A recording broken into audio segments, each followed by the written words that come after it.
The following is a special presentation of Tony Kurre Radio. It is 2025. It's a brand new year. Mark Ingram back in the studio here on Tony Kurre Radio. We took a few weeks off, and we are back to kick off the brand new year with the UAB Director's Chair. He is the athletic director for your UAB Blazers, Mark Ingram. Mark, Happy New Year to you, brother. How are you? Same to you. I'm excellent. How you doing? Doing fantastic. You and I kind of went off script a little bit. We started doing a show called The Inferno, which you can still listen to and find at UABsports.com, wherever you get your favorite podcast. And we decided to go ahead and pick this show back up because we had so much fun. And we talked about classic rock, some other things that we couldn't really get into in the other social. We certainly want to do that. Football season is over. Your thoughts on the national championship game? We'll start there. I thought the game was great, and I really was impressed with Notre Dame's ability to fight back there in the end when I think most of us had counted them out. And they had a real opportunity to tie the game there late. And Ohio State, though, imposed their will and ultimately was the better team. And I think that the championship, I think Ohio State probably was the best team in the country. The team that surprised me the most through the playoff was Oregon, who I thought was really tough, and just got blistered in that first, what became the second round game, their first game, because they had a first round bye. And I thought it was really interesting that all four of the teams that had first round byes, which were allegedly the best four, they all lost. And so I thought that was really interesting. And I don't know what the take is from those coaches, what they would say about why that is, or were they seeded wrong, or did having all that time off actually hurt them? Well, yeah, I think a lot of people would say that, Arizona State and Boise State probably shouldn't have gotten byes. They're obviously not the two best teams in college football, but that's the way it landed out. And I thought it was interesting that the 5, 6, 7, 8, the four teams in the middle of the pack, not the first four, not the last four, but the middle four were the ones that actually made it to the Final Four, which I thought was interesting. So with that being said, and I hear you lilting a little bit here, what would you do to change it? First of all, I want to say this, and we do a gambling show, and I was talking to a friend of mine out in Las Vegas, and he said there's just not, it doesn't feel like a Super Bowl to us. Now, I know Super Bowl is different. I know it's the most envious and wonderful sport in the National Football League. It blows the ratings out from college football, but college football is still right there. But normally 2 weeks up to Super Bowl, there's so much going on, and I just didn't feel that excitement. Maybe it's because we didn't have a team in the SEC in play. Maybe it's because of the weird playing with the games following on a Thursday, Friday, and then of course the championship game on a Monday, and it was Inauguration Day. Something just didn't gel, but it was the first year. I thought it went really well. But what would you change? What were some things about it? Would you reseed? What would you do? Yeah, I think a couple things. One, a reseeding. If there's going to be a first round bye, it should be what you believe at that time are teams 1, 2, 3, and 4. It shouldn't have anything to do with your conference. Yes, it should have everything to do with who do you think the top four are, and what the CFP committee. For I think it's 7 or 8 straight weeks, they meet from Sunday in person, Sunday to Tuesday, to talk about all these teams. And not just the top 4, the top 12. They talk about the top 25 and beyond. And I don't know how deep they get, if top 30 maybe.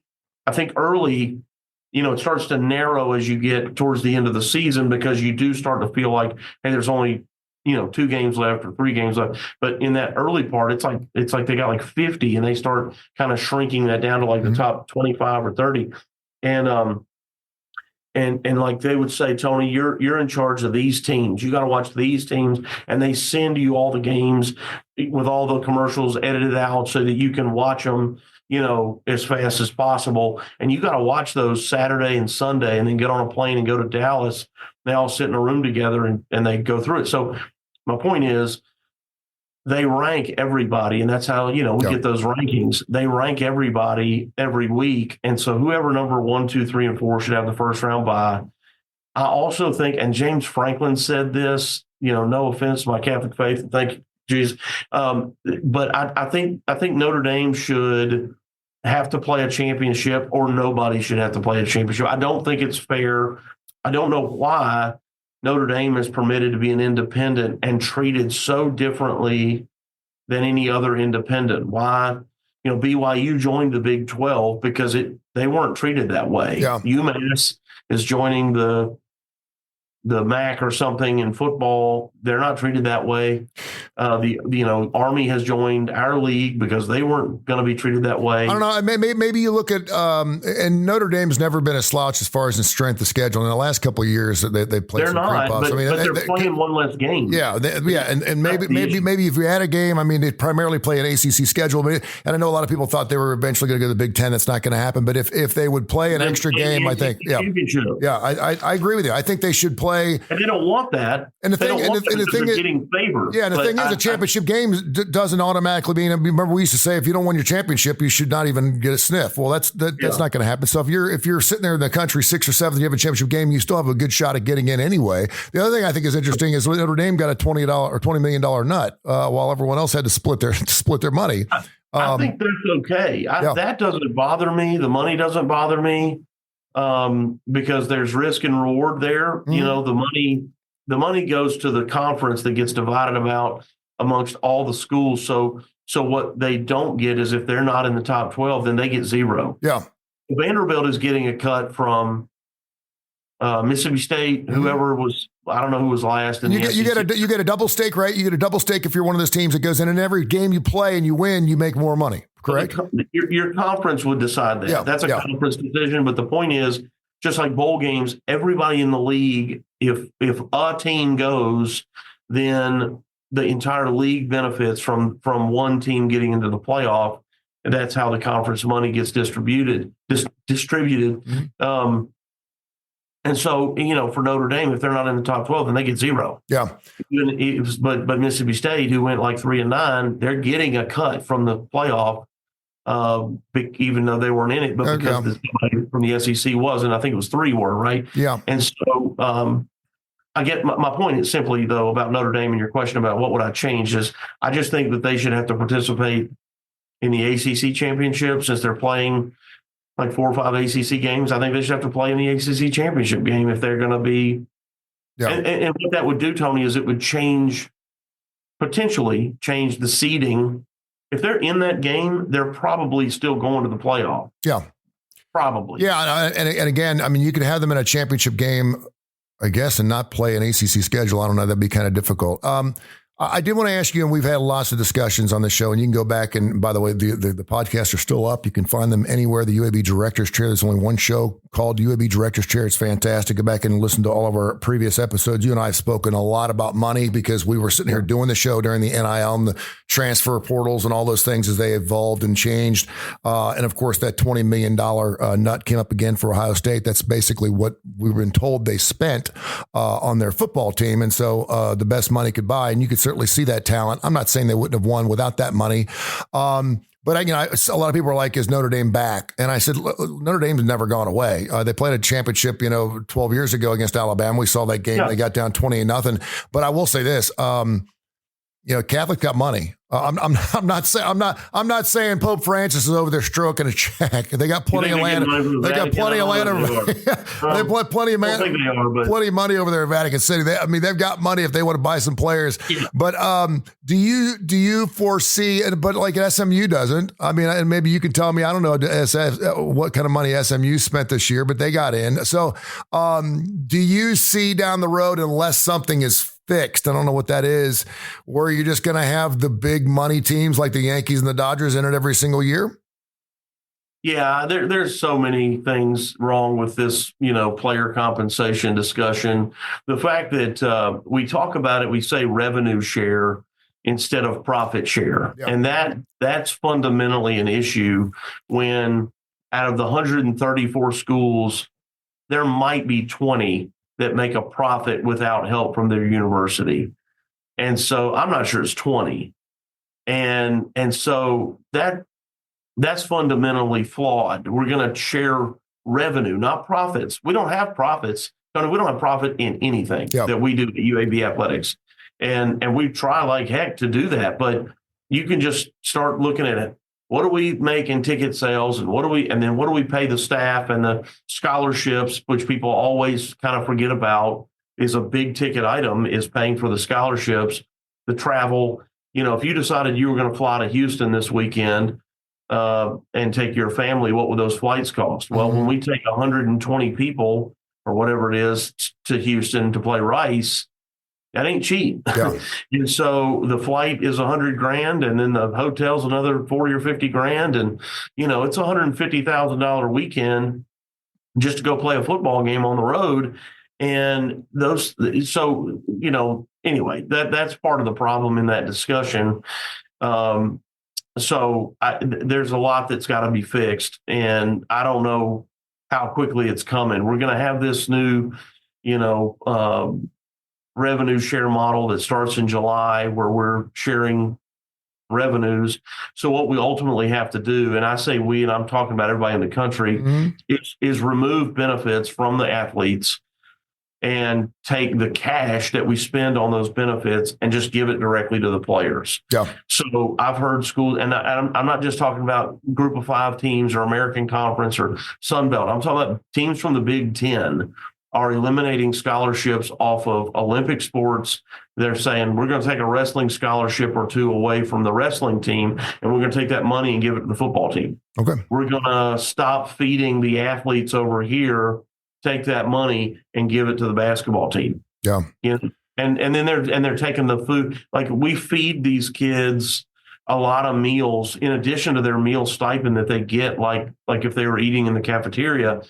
We also feed them other meals after workouts. Well, we have a budget for that, so we'll take that cash and we'll just give it to the players, because we've got to figure out a way, or we're just not going to be competitive. Yeah. That's all it is, man. If we can't figure out a way to start paying these kids, then we're not going to be competitive. Did you see anything? And it was funny because scheduling seemed to be so important for the longest period of time. And FBS, FCS, everyone was always talking about how important it was to schedule no cream puffs. And now all of a sudden we're starting to see, listen, if you go undefeated, even if you got several cream puffs, and you could lose to one like Northern Illinois, you're going to play for a national title. If UAB runs the table and goes undefeated, there is a probably better than 50-50 shot you're going to be in that final 12. Is that changing the way coaches are scheduling games, or do they want one more conference game? What's your thoughts on that? Yeah, so, in football, the head coach and I, and in our case, a guy named Bryant Carter, he's our CFO, we do the scheduling together. We consult with the coach, like, hey, here's the teams that are available. We need a game, week 4 of 2031. And here's the teams that are available. Who do we want to play and why? And that could be geography. It could be, if we're sitting there and we're looking at it, we could play Akron or Southern Cal. We're probably going to pick Akron because we want to, you're trying to get enough wins that get you to bowl eligibility. Once you get to bowl eligibility consistently, now you're really trying to push to win more and get to the championship. Winning begets winning, and that's what you're trying to do. And ultimately, as you said, if we win enough, you can maybe get into the playoff. I think that I don't want to speak for the SEC or the Big Ten, but it appears as if they don't need to schedule any harder than they already have within their conference. There's been some discussion that maybe they'll start doing a SEC versus Big Ten kind of matchup every year and like pre-design one game where they take whoever looks like it's supposed to be number one and play the other preseason number one and every year go at it. I think that sounds like an interesting thing for the fans, but if you're the coach and you're measured on wins. You're not measured on, are the fans excited? You're simply measured on wins. Yeah. You just need enough wins to get to that playoff. Yeah, so I'm not sure it's to their advantage to do that. It makes me wonder about the Chick-fil-A bowls and some of those early bowl games that are really fun. I mean, I love that. And I remember back in the 80s and 90s, Alabama, Auburn, UAB. I mean, they'd all start off with like 3 or 4 cream puffs to start the season. Wimp Sanders. Yeah. Those games though. So here's what I'd change about them. Each conference is affiliated with different bowl games. So the Chick-fil-A Bowl is an SEC bowl. The Independence Bowl has historically been a Conference USA Bowl. The Armed Forces Bowl down in Fort Worth I always confuse the armed forces and the military. One's at the Navy Stadium in Annapolis. The other one's at TCU Stadium in Fort Worth. Anyway, both of them have historically been American Conference Bowls. Like the Bahamas Bowl was a CUSA Bowl that we went to. I would eliminate those conference affiliations and try instead to just say, like, here's all the bowls, here's all the teams. Now let's just look at who's the best matchup. And the matchup could be, yes, records, regardless of, I mean, you don't want two people from the same league to play each other, but geography is important. So, like, North Texas played Texas State this year in their bowl game, and they had a great crowd. Because you had two teams that had not played each other but weren't from far away, and their fans could get to the game. And so they ended up with a great event. Let's not match North Texas up with, I don't know, New Mexico. Not that that's terrible, but and make them go to Detroit, and you go, well, their fans aren't anywhere close. You're asking them to go north in the winter. I don't think that's going to happen. That's fair enough. UAB director, he's the athletic director. This is the UAB director's chair. Mark Ingram joins us every single week here. Go Blazers. Check out UABsports.com. We are catching up here in 2025, talking about what we change about the CFP. And of course, it'll be interesting to see what happens between now and, of course, the following season. I do think there's some things they can do. We were talking, you and I had a conversation the other day. I just called you, and you obviously brought Trent Dilfer back for a third season, which I love, and I think it's great. I think he's got a lot to prove, and he's one of those guys you just kind of root for. But I wanted you to talk just a little bit about your exit strategy or your exit interviews you have with certain coaches, and we'll just use college football because I probably know you do this with everyone of your coaches. At the end of the season, you probably have a sit down or something like that, but football is probably a little bit different.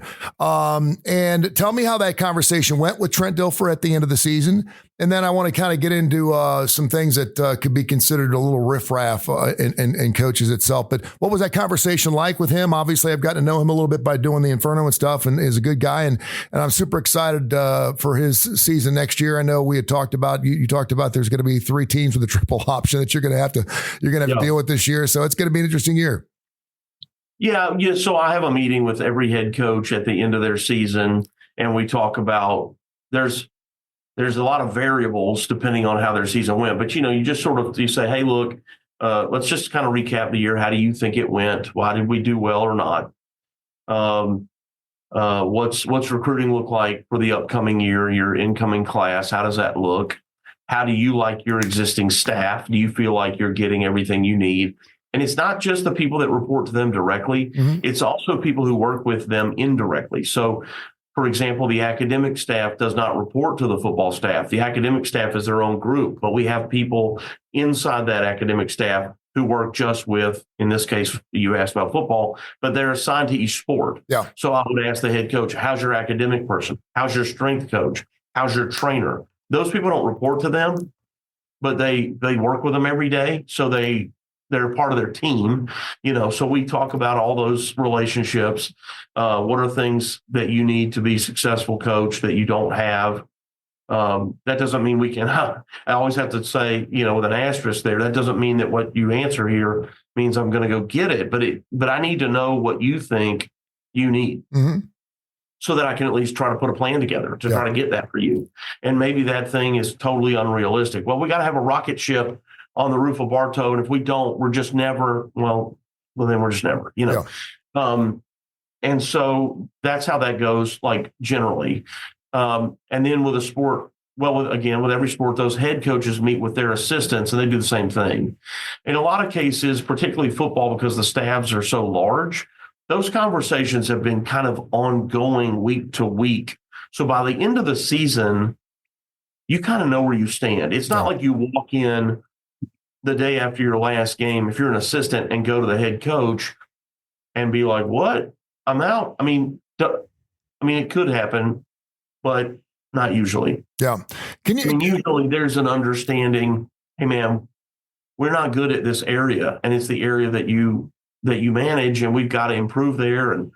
And sometimes it's, and by the way, I don't get along with you and I can't stand you. Or it's, man, I love you. We're just not, we got to make something up. We can't just keep doing the same thing. So that's ongoing. With Trent this year, I would say that was an ongoing conversation nearly every week, and specifically, maybe the last 3 to 4 weeks, we were, very candid conversations about where we are and why what did we do well? I know our fans, anybody that listens, thinks we did nothing right, but that's not objectively true. And I actually thought we did improve a little bit. It was a low bar, but we did improve a little bit all the way to the end of the year. I actually thought we did some good things on defense, which our fans would really hate to hear me say, but there's moments that I could point to during the year, like we're playing Arkansas, we're up 14-0, and we attempted an onside kick. Well, that's that moment where if you get it, you're a genius. If not, you're an idiot. Yeah. And so we didn't get it. And oddly, this is unique. The ball bounced right into the arms of the Arkansas player, and he returned it. Yeah. Usually, you just cover it. He returned it to like the 25-yard line. Okay, well, we held them to a field goal. The year one defense under Trent Dilfer does not do that. Yeah. So there were things like that. I'm just using that one series as an example. We missed a field goal. We had the special teams player of the year in our kicker, and he missed a field goal from the 7-yard line, middle of the field, as time expired to beat Charlotte, and we lose because he missed it. Yeah. And look, there's other things. It's that we didn't lose the game because of him. Yeah. There's plenty of things during the game that we could have done differently, but just like that's how close though we were to winning that game. Yeah. And then we were up 19-7 in the third quarter against South Florida and lost. We were up 20-3 in the third quarter against UConn and lost. That's how close. And then you add that Charlotte game. That's how close we were to going to a bowl game. Yeah.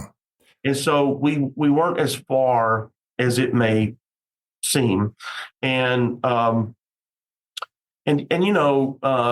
Trent has no problem, honestly, with criticism. He's different than any coach that I've ever worked with. That doesn't mean he agrees with everything that I might say, but he receives it really well. Yeah.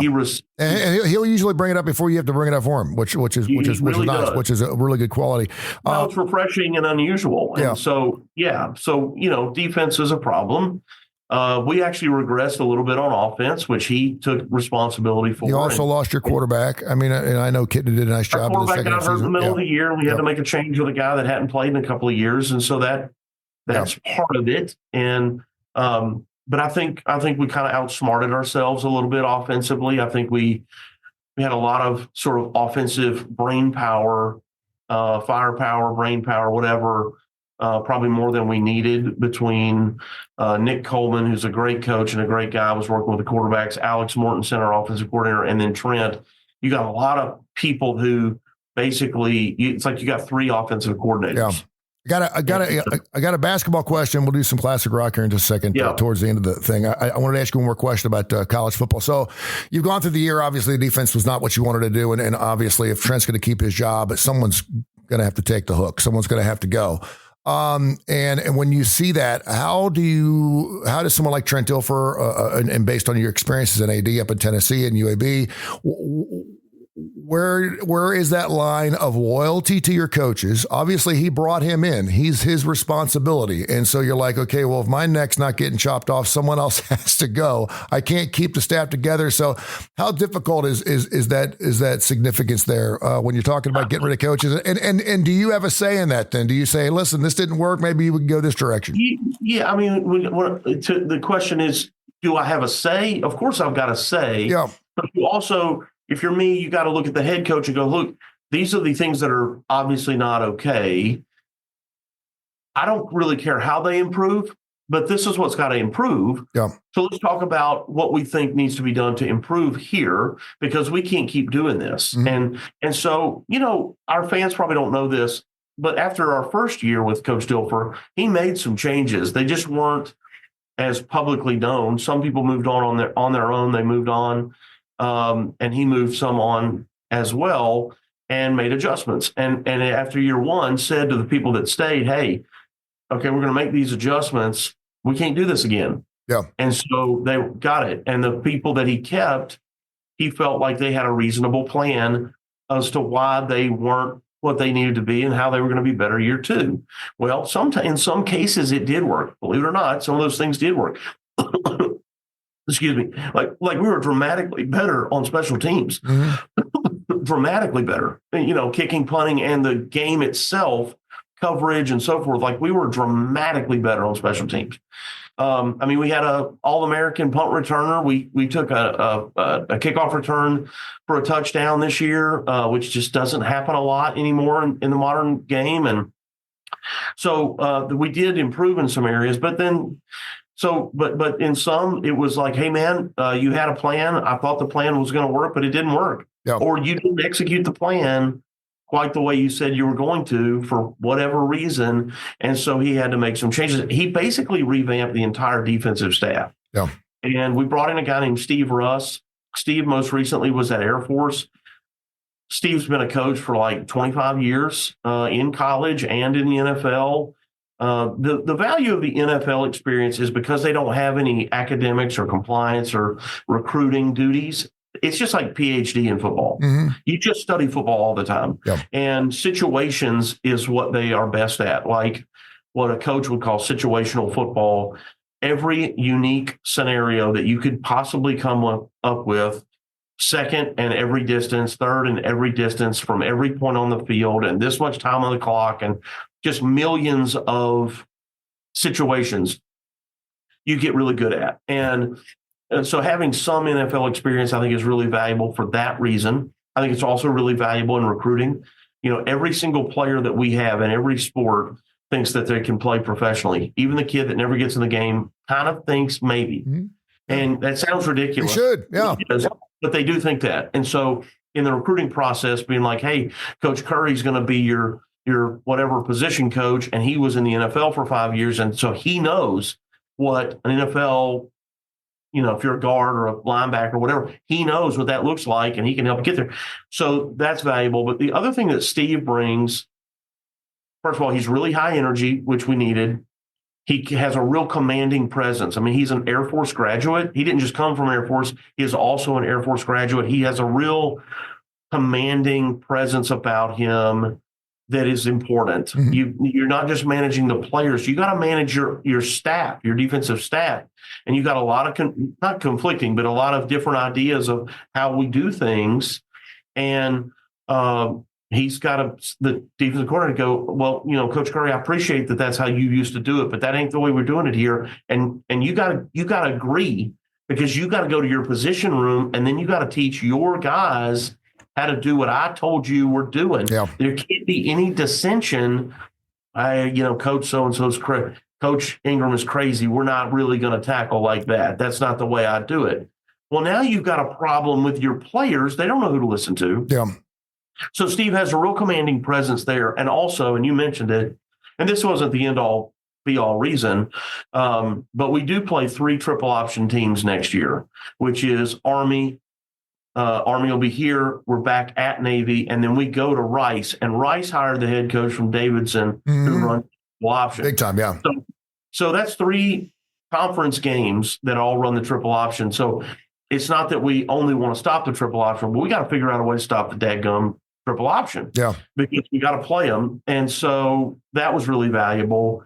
We also got a guy, one of the finalists for our defensive coordinator search was a guy named Ryan Lewis at Alabama State.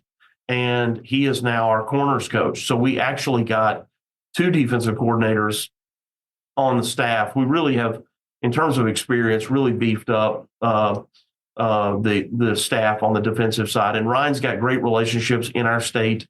He's worked for a long, long time in our state, and he had done a terrific job down there in Montgomery. And he's a really good guy who's also high energy and was really helpful in recruiting. So I feel really good. I'm excited about the way the defensive staff has shaped up. And now, you got to continue to recruit and then go out scheme the other teams and try to get those wins. So we have another tough schedule with both of the academies, but I feel good about where we are. We lost some key guys in the portal, but we picked up some really good players too. So Let's talk some rock and roll, my friend. It's always fun part. Yeah, I appreciate you talking business. We haven't talked in a couple months, and so I really wanted to kind of get through a lot of different things, and we can't wait for and we didn't even get into basketball. We'll talk about that next week. I know the team's doing really well, and I've got a chance to get on and check out several things. There is going to be a Van Halen documentary coming out. It is unauthorized. It's going to be on Netflix. So we love those unauthorized documentaries because you get some good juicy stuff. And we went through, actually, I was on Fox 6 the other day. We were talking about some of the best documentaries we've ever seen in the past. This is Spinal Tap, The Last Waltz, Another Brick, Hammer the Gods. I mean, it's amazing. So I wanted to know, are there any good documentaries that you can remember or any good rock and roll movies you like? And are there any bands that you'd like to see a documentary about that we have not seen yet? Well, the thing about documentaries, it's kind of like autobiographies. I prefer nonfiction. Yeah. And I always question as to how accurate, it's coming from the perspective of one person, but what do all the other people think? Like the We Are Marshall story, if you watch that movie, it's just awesome. It's an awesome movie. But I've always wondered, Jack Lingle, who I know, that is the head coach, I always wonder, it kind of focuses, that's the Matthew McConaughey character. It kind of focuses on Jack and how that all came to be. And I don't question any of it, but there had to be dozens and dozens of other key figures that you just couldn't jam into the movie, right? Yeah. And so it's like, I bet it wasn't quite the way that it seems. And books are that way. Somebody writes a book and they're like, this is my story. It's like, yeah, but you left out all this other stuff that doesn't make you look very good or wouldn't make you look very good. So it's an unauthorized documentary about Van Halen could go any number of directions. I thought that if you've ever seen the Motley Crue documentary, what is it called? Oh gosh, that was one that I did not. I knew they had done one. And Nikki Sixx wrote a book, and it's the documentary. It's his perspective of kind of their journey, and the documentary is based on that book, and the name of it is I've lost, but it's entertaining and it's good, and there's moments in it where I remember certain things happening, like Vince Neil in this car accident, and the drummer from one of their best friends, the drummer from another band, died in this horrible car accident. Like, I remembered that happening. And so all that's in there. And again, it's mostly about Nikki Sixx. So anyway, it's really good. Nikki died, right? And they brought him back, right? Yeah. And it kind of goes through how they did that. Yeah. And then he wrote the song Kickstart My Heart about the fact that they gave him 2 injections, not EpiPens, but like adrenaline or whatever. Yeah. 2 of them. What a way to go. Ambulance. Yeah. And he woke up. Yeah. Well, it's gonna be a stellar year. Of course, I hope we get a chance to go to some rock and roll shows. Of course, the Coco Amphitheater right down in your neck of the woods down there, Protective, is going to be opening up later on this spring and summer. Looking forward to that. It's going to be fantastic. They've already got Rod Stewart down there, and they're doing a yacht rock night. I think Christopher Cross is supposed to be playing down there. Should be a lot of fun. Rod Stewart is great. Yeah. If you haven't seen Rod Stewart, he is terrific. I've seen him. Well, the last time I heard about Rod Stewart, I heard he wasn't playing his music anymore. He was only doing the book teller thing, the 40s and 50s and 60s crap that he picked up. I heard he wasn't playing his. Yeah, that's what I heard. So I'll have to check that out. That may be a little surprise. And he just turned 80 last Sunday. That's amazing. Isn't that crazy?